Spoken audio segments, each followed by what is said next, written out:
फेरि यो भिडियो अन्तिमसम्म हेर्नु होला है। बालिन शाह चाहिँ यतिखेर चुनावी प्रचार प्रसारमा छन्। यतिखेर सुर्खेतमा भएको यो भिडियो हो जहाँबाट चाहिँ अहिले बाचा पत्र चाहिँ प्रकाशन भइसकेको छ। सो यो भिडियो लास्टसम्म हेर्नु होला। सन्चै हुनुहुन्छ? शिव भगवानको पाउमा आएर, कैलाशको पाउमा आएर आज कर्णालीमा आएर राष्ट्रिय स्वतन्त्र पार्टीको घोषणा पत्र, बाचा पत्र सार्वजनिक गर्न पाउँदा म लगायत हाम्रो पार्टीका सबै सदस्यज्यूहरू, सभापतिज्यूहरू तथा हाम्रा पार्टीका साधारण सदस्यज्यूहरू, सम्पूर्ण कर्णालीवासी नेपाली दाजुभाइ दिदीबहिनीमा आउन पाउँदा धेरै धेरै खुसी लागेको छ।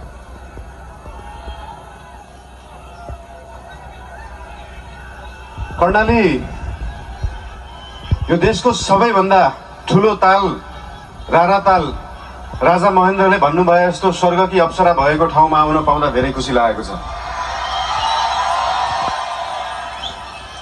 देशको सबैभन्दा लामो नदी रहेको ठाउँ, देशको सबैभन्दा ठुलो जिल्ला रहेको ठाउँ, देशको सबैभन्दा ठुलो गाउँपालिका रहेको ठाउँ, देशकै सबैभन्दा गहिरो ताल रहेको ठाउँ, जुन गहिराईलाई आजसम्म कुनै सरकारले, कुनै पार्टीले यो देशले बुझ्न सकेन, त्यो गहिराईलाई बुझ्न चाहन्छौँ। त्यो गहिराई बुझ्ने पार्टी हो राष्ट्रिय स्वतन्त्र पार्टी।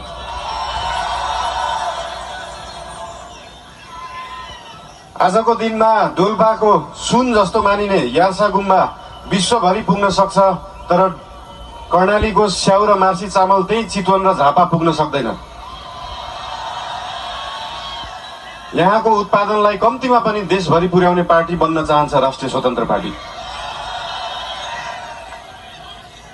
आफैमा यो सिन्जा भ्याली सिभिलाइजेसन, सिन्जा उपत्यका सभ्यता भएको ठाउँ, नेपाली भाषाको उद्गम स्थल, खस भाषाको उद्गम स्थल।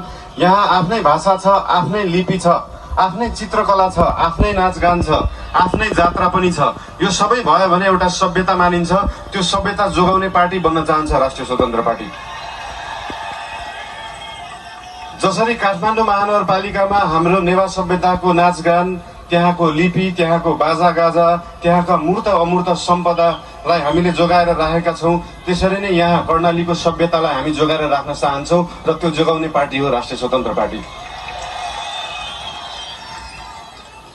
देशमा अझै पनि भोकमरी छ। 東方ガスグループが街づくりを進めている。 मृत्युदर बढ्दो छ, त्यो कर्णालीमा छ र त्यो कर्णालीको पीडालाई, गरिबीलाई, त्यो दुःखलाई बेच्ने नेता धेरै आए, त्यो गरिबीलाई बुझ्ने नेता धेरै आएका छैनन्। अहिलेसम्म कोही आएको छैन। त्यो बुझ्ने नेताहरू बन्न चाहन्छ राष्ट्रिय स्वतन्त्र पार्टीका नेताहरू।